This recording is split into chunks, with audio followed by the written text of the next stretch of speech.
കോട്ടയത്തെ കിളിക്കുടിയിലെ ഒരു അപ്കമിങ് എപ്പിസോഡിലേക്ക് എല്ലാവർക്കും സ്വാഗതം. ഹരീഷും നീതുവും മെക്കാനിക് ഷോപ്പിലിരുന്ന് സംസാരിച്ചുകൊണ്ടിരിക്കുകയാണ്.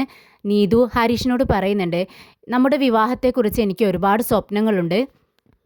വിവാഹത്തിന് റിസപ്ഷൻ, മെഹന്തി, അങ്ങനെ ഒരുപാട് ചടങ്ങുകളുണ്ട്. അതിനെല്ലാം എനിക്ക് വ്യത്യസ്തമായ ഡ്രസ്സുകളും വേണം. ഇത് കേട്ട് ഹരീഷ് പറയുന്നുണ്ട്, നീതു അതിനൊക്കെ സമയമുണ്ടല്ലോ, നീ എന്തിനാ അതിനെപ്പറ്റി ഇപ്പോൾ തന്നെ സംസാരിച്ചുകൊണ്ടിരിക്കുന്നത്? ഇത് കേട്ട് നീതു പറയുന്നുണ്ട്, എൻ്റെ സ്വപ്നങ്ങളല്ലേ ഞാൻ പറയുന്നത്, ആഗ്രഹിച്ചാൽ മാത്രമേ ഇതൊക്കെ കിട്ടൂ. എൻ്റെ മനസ്സിലുള്ളത് ഞാൻ തുറന്നു പറഞ്ഞാലേ നിനക്കറിയാൻ പറ്റൂ, അതിനു വേണ്ടിയാണ് ഞാൻ പറഞ്ഞത്. എന്നാൽ ഇതെല്ലാം ടിറ്റോ അടുത്ത് വന്ന് നിന്ന് കേൾക്കുന്നുണ്ട്. ടിറ്റോ വന്നത് ഇവർ രണ്ടുപേരും അറിഞ്ഞിട്ടില്ല. ഹലോ, ഞാനിവിടെ ഉണ്ട്, രണ്ടുപേരും അറിയുന്നുണ്ടോ എന്ന് ചോദിക്കുകയാണ്. ഇത് കേട്ട് ഹരീഷ് ചോദിക്കുന്നുണ്ട്, എടാ നീ ഇതെപ്പോൾ വന്നു? ഞാൻ കുറച്ച് നേരമായി. നിങ്ങൾ വിവാഹത്തെക്കുറിച്ചുള്ള ചർച്ചകളായിരുന്നല്ലോ, മെഹന്തിയും റിസപ്ഷനും ഒക്കെ നടന്നുകൊണ്ടിരിക്കുകയല്ലേ, ആ സമയത്ത് തന്നെ ഞാനിവിടെ എത്തി.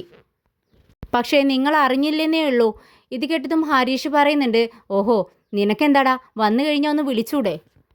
അപ്പോൾ ടിറ്റോ പറയുന്നുണ്ട്, ചേട്ടാ ഇങ്ങനെ റിസപ്ഷനും മെഹന്തിയൊക്കെ നടത്തിക്കൊണ്ടിരുന്നാൽ പോരാ, കൊടുക്കാമെന്ന് പറഞ്ഞ വണ്ടികൾ കറക്റ്റ് സമയത്ത് തന്നെ റിപ്പയർ ചെയ്ത് കൊടുക്കണ്ടേ?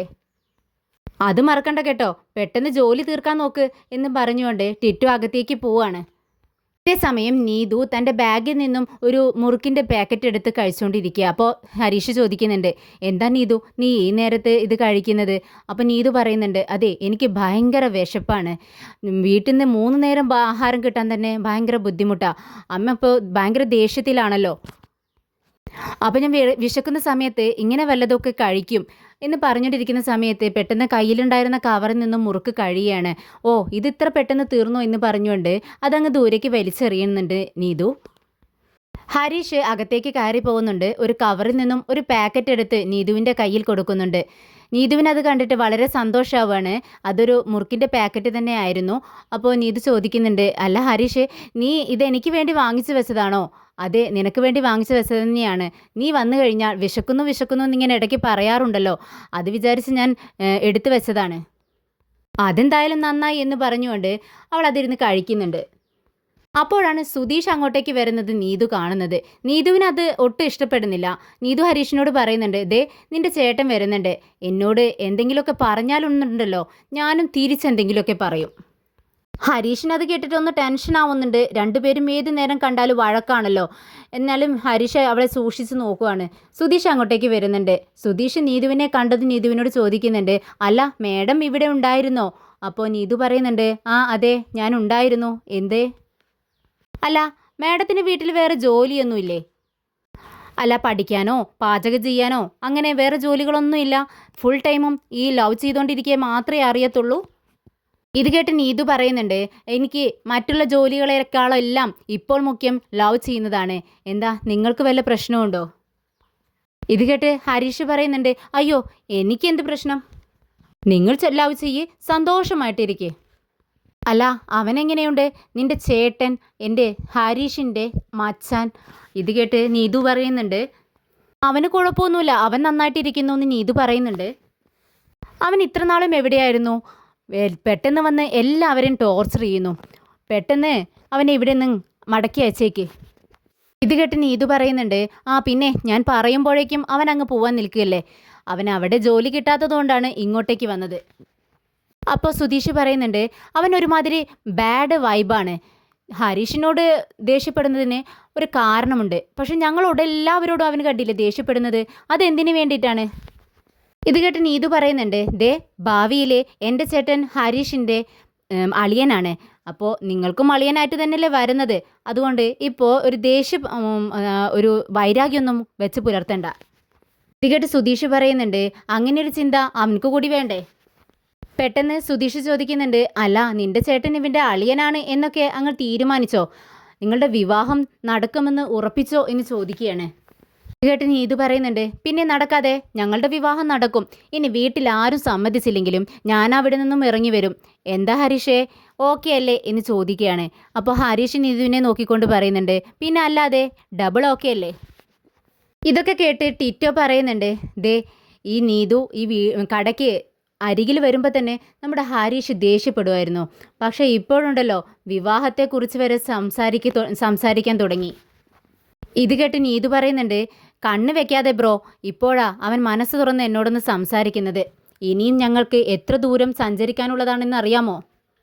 ഇതേ സമയം നീതു ആർക്കും കൊടുക്കാതെ തനിയെ മുറുക്ക് കഴിക്കുന്നത് കണ്ടിട്ട് സുധീഷ് ഇങ്ങനെ മനസ്സിൽ ചിന്തിക്കുന്നുണ്ട്, ഹോ ഇവള് വേണമെന്ന് പോലും ചോദിക്കുന്നില്ലല്ലോ. പെട്ടെന്നാണ് നീതു അവനെ തുറിച്ചു നോക്കുകയാണ്. എന്നിട്ട് കയ്യിലുണ്ടായിരുന്ന മുറുക്കിൻ്റെ പാക്കറ്റ് എടുത്ത് നീട്ടുന്നുണ്ട്. ഇതാ എടുത്തോ എന്ന് പറയുകയാണ്. അങ്ങനെ സുധീഷ് അതിൽ നിന്ന് എടുക്കുന്നുണ്ട്. പിന്നീട് ടിറ്റോയോടും പറയുന്നുണ്ട് നീതു, ടിറ്റോ എന്നാ ഇതിൽ നിന്ന് എടുത്തോ എന്ന് പറയുമ്പോൾ ടിറ്റോ വന്ന് എടുക്കുമ്പോൾ പറയുന്നുണ്ട്, ഞാനിങ്ങനെ മനസ്സിൽ ചിന്തിച്ചതേ ഉള്ളൂ, ദേ ഞങ്ങൾക്കൊന്നും തരാതെ നീ തനിയെ കഴിക്കുന്നല്ലോ എന്ന്. അപ്പം നീതു പറയുന്നുണ്ട്, എനിക്ക് ഇഷ്ടമുണ്ടായിട്ട് തരുമൊന്നുമല്ല, ഇനി എൻ്റെ വയറെങ്ങാനും വേദനിച്ചാലോ എന്ന് വിചാരിച്ചിട്ട് തന്നതാ. അപ്പോൾ അവരൊക്കെ ചിരിക്കുക കേട്ടോ. അപ്പോൾ വീണ്ടും നീതു ചോദിക്കുന്നുണ്ട്, അല്ല നിങ്ങളുടെ ലൈസൻസിൻ്റെ കാര്യം എന്തായി, അത് കിട്ടിയോ? അപ്പോൾ സുധീഷ് പറയുന്നുണ്ട്, കുറച്ച് ദിവസങ്ങൾ കഴിയുമ്പോൾ എൻ്റെ ലൈസൻസ് കിട്ടും. ലൈസൻസ് അങ്ങ് കിട്ടിയാലുണ്ടല്ലോ ഞാൻ എൻ്റെ വണ്ടിയിൽ അങ്ങ് പറക്കും. അപ്പോൾ ഇത് കേട്ട് ഹരീഷ് പറയുന്നുണ്ട്, ഒരു വട്ടം പറന്നതിൻ്റെ ശിക്ഷയാണ് ഈ കിട്ടിയത്.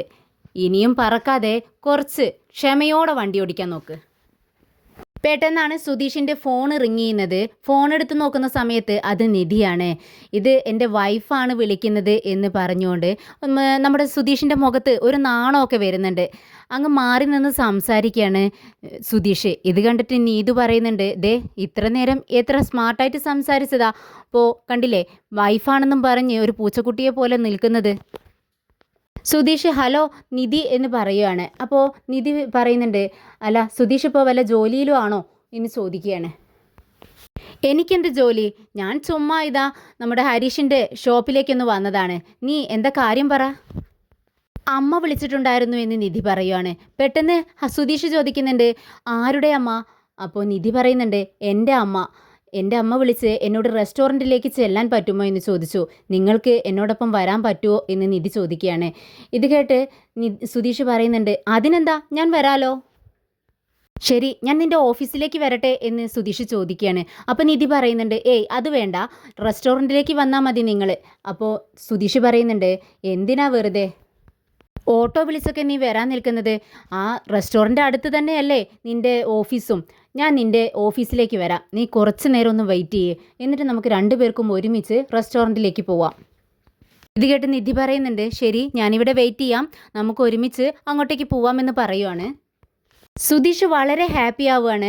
നിധി ഇങ്ങനെ ഒരു ആവശ്യം പറഞ്ഞപ്പോൾ അവനക്ക് ഈ ലോകം തന്നെ കീഴടക്കിയ ഒരു സന്തോഷം. പെട്ടെന്ന് നീതുവിനോടും ഹരീഷിനോടും പറയുന്നുണ്ട്, അതെ എൻ്റെ വൈഫ് വിളിച്ചിട്ട് ഒരു പ്രധാനപ്പെട്ട ഒരു കാര്യത്തിന് ഒരു സ്ഥലം വരെ പോകണമെന്ന് പറഞ്ഞു, ഞാൻ പോയിട്ട് വരാം, ഓക്കെ ബായ് എന്ന് പറഞ്ഞുകൊണ്ട് ചിരിച്ചുകൊണ്ട് അവിടെ നിന്ന് ഓടുകയാണ്. സുധീഷിൻ്റെ ഈ സന്തോഷമൊക്കെ കണ്ടിട്ട് നീതു ഹരീഷിനോട് പറയുന്നുണ്ട്, ദേ നിൻ്റെ ചേട്ടൻ്റെ സന്തോഷം കണ്ടില്ലേ, നമ്മുടെ വിവാഹം കഴിഞ്ഞാലും ഞാൻ വിളിക്കുന്ന സമയത്ത് നീയും ഇതുപോലെ സന്തോഷപ്പെടുമായിരിക്കും അല്ലേ? അപ്പോൾ ഹരീഷ് പറയുന്നുണ്ട്, എന്തിനാ വിവാഹം കഴിയാൻ നിൽക്കുന്നത്, നീ എപ്പോൾ വിളിച്ചാലും നിൻ്റെ കോള് കാണുമ്പോൾ ഞാൻ വളരെ സന്തോഷമാണ്, എനിക്ക് വളരെ സന്തോഷം തോന്നാറുണ്ട്. ഇത് കേട്ട് നീതു ചിരിക്കുന്നുണ്ട്. സുധീഷ് ആണെങ്കിൽ പെട്ടെന്ന് തന്നെ നമ്മുടെ നിധിയം കൊണ്ട് ആ റെസ്റ്റോറൻറ്റ് മുന്നിലേക്ക് വരുവാണ്. വണ്ടിയിൽ നിന്ന് ഇറങ്ങിയതും നീതു പറയുന്നുണ്ട്, അതെ അമ്മ എന്തിനാ വിളിച്ചതെന്ന് എനിക്കറിയില്ല, ഞാൻ വളരെ ടെൻഷനിലാണ്, അമ്മയുടെ സ്വരം അത്രയ്ക്ക് ശരിയല്ലായിരുന്നു. ഇത് കേട്ട് സുധീഷ് പറയുന്നുണ്ട്, അത് കുഴപ്പമില്ല, എന്തായാലും നിൻ്റെ അമ്മയല്ലേ. അപ്പം നിധി പറയുന്നുണ്ട്, എനിക്ക് ഒട്ടും ഇഷ്ടമില്ലാത്ത കാര്യമാണിത്, എനിക്ക് അമ്മയെ കാണണമെന്ന് ആഗ്രഹമേ ഇല്ല എന്ന് നിധി പറയുകയാണ്. അപ്പോൾ സുധീഷ് പറയുന്നുണ്ട്, എന്താ നിധി നീ ഇങ്ങനെയൊക്കെ പറയുന്നത്, എന്ത് പറഞ്ഞാലും അത് നിൻ്റെ അമ്മയല്ലേ. അപ്പോൾ നിധി പറയുന്നുണ്ട്, കഴിഞ്ഞ കാര്യങ്ങളൊക്കെ നിങ്ങൾ ഇത്ര പെട്ടെന്ന് മറന്നോ?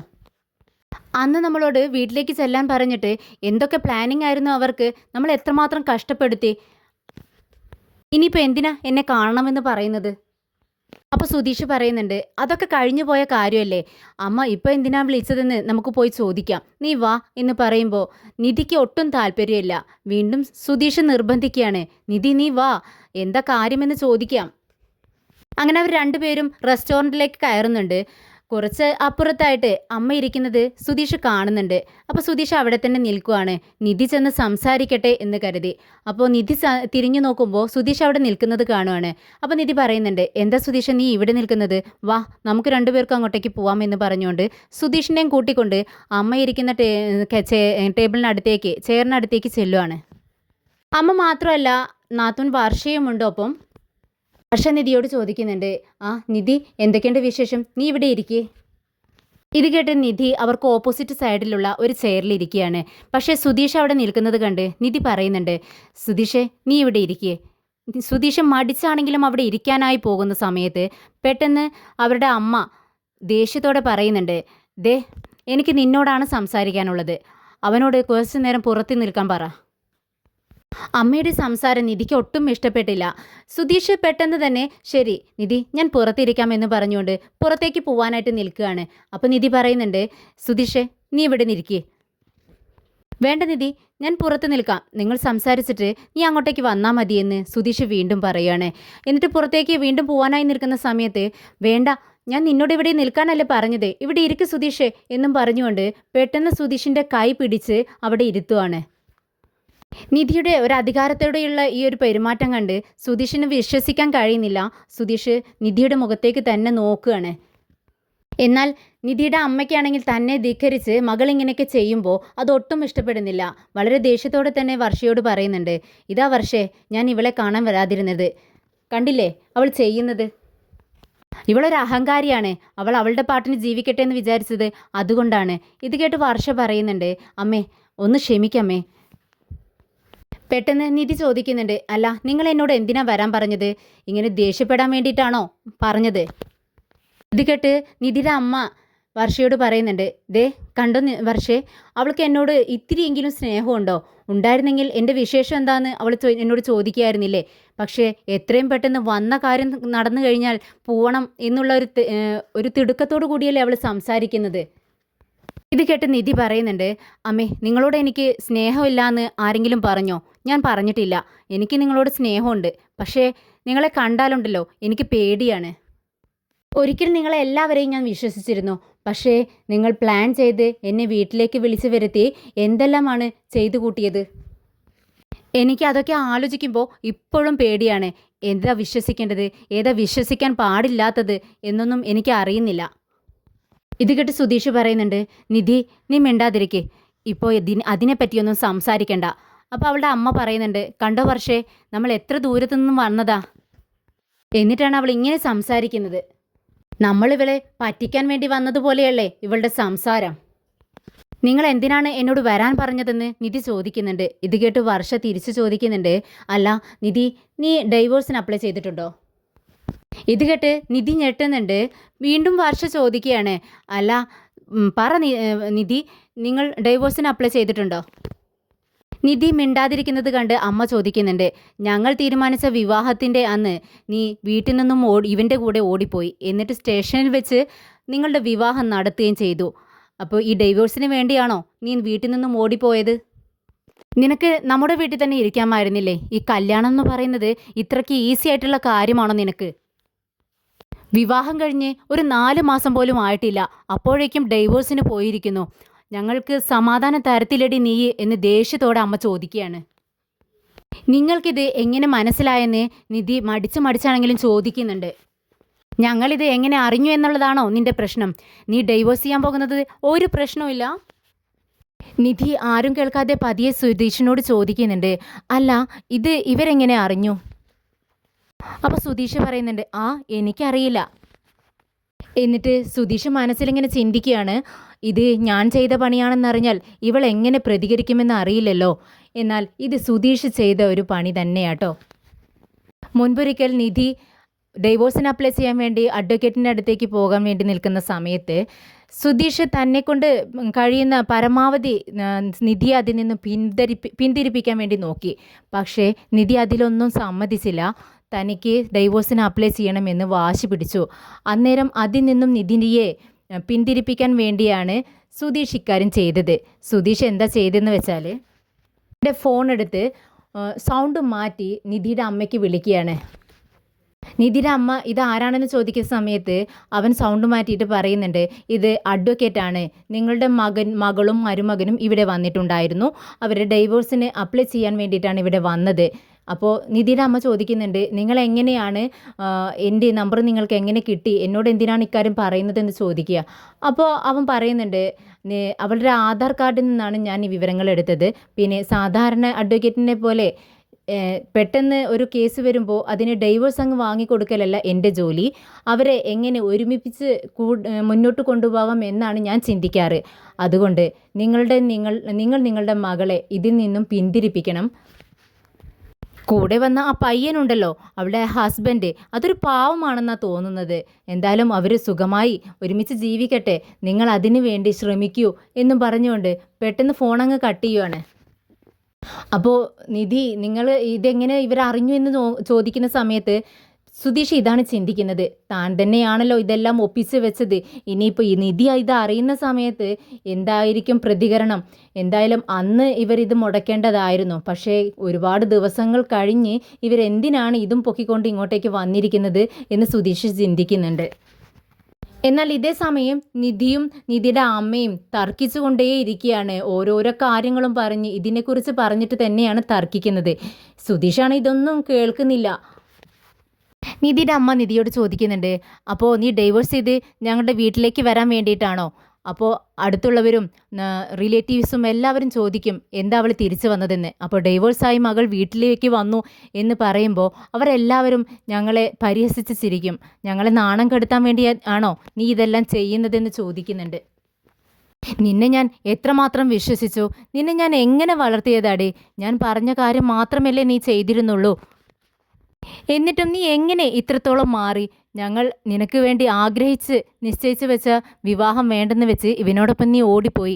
എന്നിട്ട് ഇപ്പോൾ 4-5 മാസമല്ലേ നിൻ്റെ വിവാഹം കഴിഞ്ഞിട്ടാവുന്നുള്ളൂ, അതിനു മുന്നേ അവനെ വേണ്ടെന്ന് വെക്കാൻ പോകുന്നു. വർഷ നിധിയോട് പറയുന്നുണ്ട്, അമ്മ പറയുന്നത് കേട്ടപ്പോൾ എനിക്ക് ആകെ ഷോക്കായിപ്പോയി നിധി. അപ്പോൾ അമ്മ പറയുന്നുണ്ട്, നീ എന്തിനാ വർഷ ഇവളോട് സംസാരിക്കാൻ നിൽക്കുന്നത്? അവളുടെ ജീവിതമല്ലേ, അവൾ എന്തെങ്കിലുമൊക്കെ ചെയ്യട്ടെ. നമ്മുടെ വീട് വിട്ട് ഇവനോടൊപ്പം ഇവൾ പോയപ്പോൾ തന്നെ നമ്മളെല്ലാവരുടെയും മുന്നിൽ നാണം കെട്ടു. ഇനിയും എന്തൊക്കെ ചെയ്യാനാണോ നമ്മളെ നാണം കെടുത്താൻ വേണ്ടിയാണ് ഇവൾ തീരുമാനിച്ചിരിക്കുന്നതെന്ന് അറിയില്ല എന്നും പറഞ്ഞുകൊണ്ട് ദേഷ്യത്തോടെ അമ്മ അവിടെ നിന്നും എഴുന്നേറ്റ് പോവുകയാണ്. കൂടെ വർഷ ചെല്ലുന്നുണ്ട്, നിധിയോട് പറയുന്നുണ്ട്, നിധി ഞാൻ വിളിക്കാട്ടോ എന്ന് പറഞ്ഞ് തിടുക്കപ്പെട്ട് അമ്മയുടെ പിറകെ പോവുകയാണ് വർഷ. അമ്മയും വർഷയും അവിടെ നിന്നും എഴുന്നേറ്റ് പോയപ്പോഴാണ് നമ്മുടെ സുധീഷിന് ശ്വാസം നേരെ വീഴുന്നത്. ഹാവു എന്നിങ്ങനെ പറയാട്ടോ നിധി കേൾക്കാതെ. അപ്പോൾ നിധി സുധീഷിനോട് പറയുന്നുണ്ട്, അതെ, ഇക്കാര്യത്തെക്കുറിച്ച് സംസാരിക്കാനാണ് അമ്മ എന്നെ വിളിപ്പിച്ചതെന്ന് ഞാൻ ഒട്ടും ചിന്തിച്ചതേയില്ല. അപ്പോൾ സുധീഷ് പറയുന്നുണ്ട്, ഞാനും അത് വിചാരിച്ചില്ല. പിന്നീട് നിധി ചോദിക്കുന്നുണ്ട്, അല്ല അമ്മ എങ്ങനെയായിരിക്കും ഇത് അറിഞ്ഞിട്ടുണ്ടാവുക? അപ്പോൾ സുധീഷ് ഒന്നും അറിയാത്ത മട്ടിൽ അഭിനയിക്കുകയാണ്. എനിക്കും അറിയില്ല, അമ്മ ഇതെങ്ങനെയായിരിക്കും അറിഞ്ഞത്? നമ്മുടെ വീട്ടിലുള്ളവർ പോലും നമ്മൾ പറഞ്ഞിട്ടാണ് അവർ അറിഞ്ഞത്. പക്ഷേ എൻ്റെ വീട്ടിലിരിക്കുന്ന ഇവരെങ്ങനെ ഇക്കാര്യം അറിഞ്ഞു? നമ്മൾ രണ്ടുപേരും പറയാതെ അവരറിയത്തില്ലല്ലോ എന്ന് പറയുമ്പോൾ സുധീഷും പറയുന്നുണ്ട്, അതാണ് ഞാനും ചിന്തിക്കുന്നത്. എവിടെ ഇരിക്കുന്ന ഇവരെങ്ങനെ ഇതറിഞ്ഞു എന്നിങ്ങനെ അഭിനയിച്ചുകൊണ്ട് താടിക്കും കൈ കൊടുത്തിരുന്ന് ആലോചിക്കുന്നത് പോലെ കാണിക്കുകയാണ് സുധീഷ്. അപ്പോൾ നിധി ഇങ്ങനെ ചിന്തിച്ചുകൊണ്ടിരിക്കുന്നത് കണ്ടിട്ട് സുധീഷ് മനസ്സിൽ ചിന്തിക്കുന്നുണ്ട്, അയ്യോ ഇവൾ ഒരുപാട് കാട് കയറി ചിന്തിച്ചാൽ കള്ളത്തരങ്ങളെല്ലാം പൊളിയും.